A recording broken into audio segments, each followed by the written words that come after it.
আমি যদি দেশটা স্বাধীন না করি তাহলে কে করবে? আমি বলছি কোত্থেকেই সাহস আসছে, ওরা কেও মানে আমি আমার দেশটাকে নিয়ে আমি কি করে ভাববো, আমার মানুষকে নিয়ে কিভাবে ভাববো এবং সেটা কি করে বিজ্ঞাপনে রিফ্লেক্ট করবে। এটা যে শুধুমাত্র বিক্রি বাটার খেলা না। যুদ্ধক্ষেত্র থেকে যখন মুক্তিযোদ্ধারা চিঠি লিখতো তাদের ভালোবাসার মানুষদেরকে, কিংবা ভালোবাসার মানুষ যখন বিভিন্ন হাত দিয়ে চিঠি পাঠাতো, এর চেয়ে তো কাছে থাকুন আর কোনো, যেটা হচ্ছে আমার ব্যাক অফ দ্য মাইন্ডে ফটিকার বিজ্ঞাপনটা ঘুরে বেড়াচ্ছে। একটা কিন্তু ভুল ধারণা আছে বিজ্ঞাপনে, যে বিজ্ঞাপনে মিথ্যা কথা বলতে হবে। কিছু চিঠি ছিল আমি কোনো পড়ে শোনাতে পারতাম না, গলা চোখ করে যেত। আপনার প্রথম জয়েন হচ্ছে ইউনিট্রেন্ডে এবং বাংলাদেশে 24 বছরের ক্যারিয়ার। জি, আমরা একটু শুনি, মানে ইউনিট্রেন্ডে আপনি কত বছর থাকলেন, ওখানকার আপনার গুরুত্বপূর্ণ কাজগুলো কি কি? ইউনিট্রেন্ডে কাজ শুরু করলাম আমি 2000-এ। জি, কাজ শুরু করে আবার আমি ওখান থেকেই চলে গেলাম দিল্লিতে।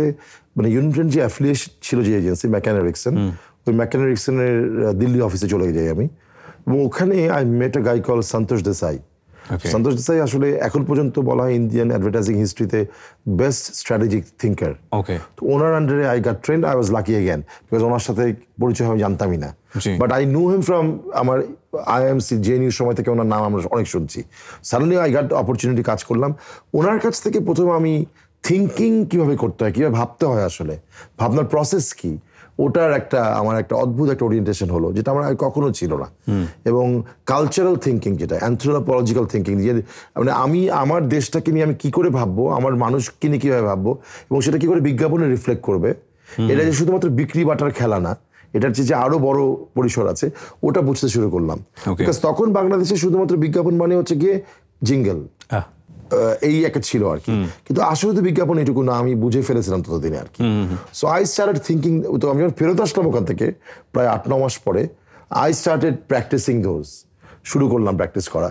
যে তাদের মনে থাকে আমার প্রথম করা বিজ্ঞাপন ছিল কোকাকোলার দিল ঠান্ডা তো দুনিয়া ঠান্ডা, তিশার প্রথম বিজ্ঞাপন, রিক্সা করে একলাই খাবে আমারে দিবানা, ওটা আমার লেখা বিজ্ঞাপন।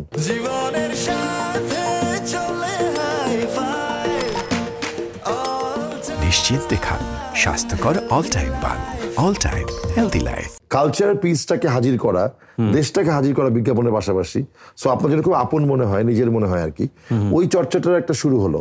তখন আমি কোকাকোলার প্রচুর কাজ করেছি, নেস্তের প্রচুর কাজ করেছি, আমি নিডো, নেসক্যাফে, অনেক কাজ করা হয়েছে তখন। এবং আমি ইউনিট্রেন্ডে ছিলাম প্রায় 2000 থেকে 2004-5 পর্যন্ত ছিলাম আমি। হ্যাঁ, নতুন কিছু আসলো ওই সময় টেলিভিশনে আপনার হাত দিয়ে, প্রচুর কাজ। এবং আমরা একটা জিনিস, ইন্ডিয়ানের কথা যেহেতু আসতেছে, আমরা ইন্ডিয়ান বিজ্ঞাপন মানে দেখি সেন্স অফ হিউমার, ওখানে প্রচুর ফানি বিষয় থাকে এবং এগুলো মানুষের মুখে মুখে ঘুরে ফেলে। আপনার বিজ্ঞাপনের ক্ষেত্রেও কিন্তু আমরা এই জিনিসগুলো দেখেছি, টুইস্ট আছে, একটু দিলের মধ্যে ধাক্কা দেওয়ার একটা ব্যাপার আছে। সো আপনি প্রথম থেকে কি আপনার সিগনেচারটা ঠিক করে নিলেন যে লাইক আপনি এই জায়গাটায় কাজ করেন? হ্যাঁ, মানে আমার কাছে মনে হলো কি যে আমাদের দেশের যে আমাদের কালচারাল যে নুয়ান্সেস গুলা, যে মজাগুলা, এগুলো আমাদের বিজ্ঞাপনে রিফ্লেক্ট করে না। আচ্ছা, and that bothered me a lot. আমার কাছে মনে হয় যে আমাদের তো খুবই ইন্টারেস্টিং। আমি যখন পরবর্তীতে ফ্রুটিকা করি, মানে 100% ট্রুথ, এটা তো বাংলাদেশের ইতিহাসে একটা বিশাল, ওইটাও ধরেন আমি যখন বিজ্ঞাপনটা প্রপোজ করে আমার মনে আছে এখনো, ওই কোম্পানিতে আকিজ গ্রুপে, ওখানে যারা তখন দেখতো আর কি, তাদের মধ্যে একটা সাইড অফ গ্রুপ তো বললো অসম্ভব, এইভাবে করে অ্যাডভার্টাইজিং হয় নাকি? আলাম হয় ভাই। তো তখন যে দেখতেন শেখ জামিল উদ্দিন, উনি ছিলেন এটা খুব ফেভারে।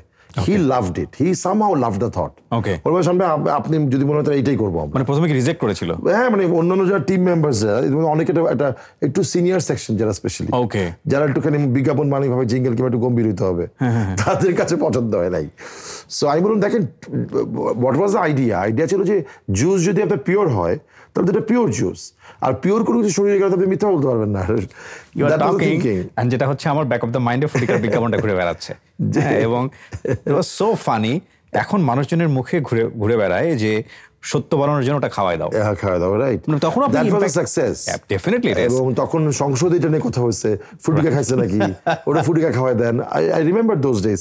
সো আসলে অ্যাডভার্টাইজিং একটা বড় কাজ হচ্ছে গিয়ে আপনি কি কনভারসেশনে আসতে পারলেন কিনা, রাইট? মানে আপনার মেসেজকে ছড়ালো কিনা, আসলে স্প্রেড করলো কিনা, এবং খুব মিথ্যা কথা না বলে। একটা কিন্তু ভুল ধারণা আছে বিজ্ঞাপনে, যে বিজ্ঞাপনে মিথ্যা কথা বলতে হবে। বিজ্ঞাপনে কিন্তু মিথ্যা কথা বলার কোনো স্পেস নাই, কারণ আপনি প্রথম দিন যদি মিথ্যা কথা বলে ফেলেন এবং তার যদি প্রোডাক্ট ডেলিভার না করে, পরের দিন আপনারা কিনবেন না ওইটা। সো মিথ্যা কথা বলা কিন্তু বিজ্ঞাপনের কাজ না। সো ম্যাকানে বলতো খুব ইন্টারেস্টিংলি, ট্রুথ ওয়েল টোল্ড। ট্রুথটাকে আপনি কত ইন্টারেস্টিংলি বলতে পারেন, কত মজা করে প্লেস করতে পারেন, সেটা আসলে কাজ। ওকে, সো প্রোডাক্টকে মিথ্যা কথা বলে বিক্রি করা কিন্তু বিজ্ঞাপনের কাজ না। রাইট। বড় বড় প্রতিষ্ঠানের আপনি কাজ করেছেন, লাইক কোকা কোলা দিয়ে শুরু হলো। আমি যদি বাংলাদেশের ওয়ান অফ দ্য বলবো কেন, তো most leading paper, news paper প্রথম আলো।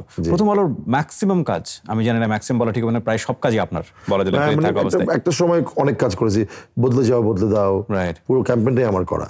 রাইট, ওই যে বাসের লেডি সিটে বসে পড়া যে ক্যাম্পেইনটা ছিল, ওটা ফেমাস ক্যাম্পেইন। রাইট। তারপরে আরেকটা ছিল যে ৭১ চিঠিটার কনসেপ্টটা বলছিলেন যে ৭১ চিঠি। আসলে আমার তো যেহেতু পরিবার থেকে ওইটা নিয়ে বড় হওয়া, শহীদ পরিবার থেকে আসা, আমার কাছে মনে হচ্ছিল, হঠাৎ করে মনে হলো যে মানে আমাদের একটা ছেলের সাথে আলাপ হলো, আকরাম বলে, ওর কথা খুব মনে হচ্ছে এখন। আকরাম একদিন বললো যে সঙ্গে আমরা একটু চিঠির খোঁজ করতেছি এরকম। তো আমার কাছে মনে হলো যে তখন গ্রামীণ ফোনের পজিশনিং ছিল কাছে থাকুন, ওই ক্যাম্পেইনটা খুব পপুলার ক্যাম্পেইন। আমি তখন মনে হলো আচ্ছা, যে ৭১-এ যখন যুদ্ধক্ষেত্র থেকে যখন মুক্তিযোদ্ধারা চিঠি লিখতো তাদের ভালোবাসার মানুষদেরকে, কিংবা ভালোবাসার মানুষ যখন বিভিন্ন হাত দিয়ে চিঠি পাঠাতো, এর চেয়ে তো কাছে থাকুন আর কোনো বেটার এক্সাম্পল হতে পারে না ইন দ্যাট ওয়ার সিচুয়েশন।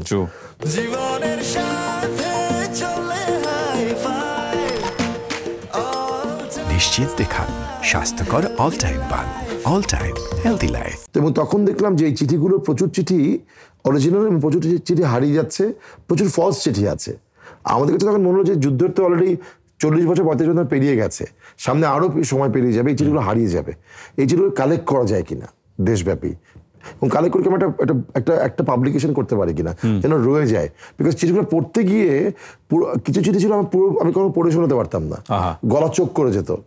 আমার বিশ্বাস হতো না যে একটা জাতির একটা পর্যায়ে এরকম ইয়াংরা, ইউথরা ছিল যারা এইভাবে লিখতে পারতো। আমার এখনো মনে আছে একটা চিঠি লেখা ছিল যে বাবা তুমি আমাকে নিয়ে ভেবো না, আমি যদি নাও থাকি, আমি যদি নাও বাঁচি আর কি, তাহলে আমার এই যে গলা চোখ করে যাচ্ছে যে আমার মতো এরকম অনেক হাজার তুমি এরকম বাবা, কিন্তু আমি যদি দেশটা স্বাধীন না করি তাহলে কে করবে? আমি বলছি কোত্থেকেই সাহস আসছে, ওরা কে? ওর তো কোনো ট্রেনিং নাই, ও কিচ্ছু জানে না, খালি মনে হয়েছে এই দেশটাকে স্বাধীন করতে হবে, পাকিস্তানের হাত থেকে বাঁচাতে হবে। এবং এই স্পিরিটটা আমার কাছে বলছে এই ইতিহাসে না থেকে যায়, আমি নেক্সট জেনারেশন কি দেখে ইন্সপায়ার্ড হবে? বিকজ দেশপ্রেম তো আর আকাশ থেকে পড়বে না, আপনার ইতিহাস আপনাকে বর্তমানকে আরো শক্তিশালী করবে।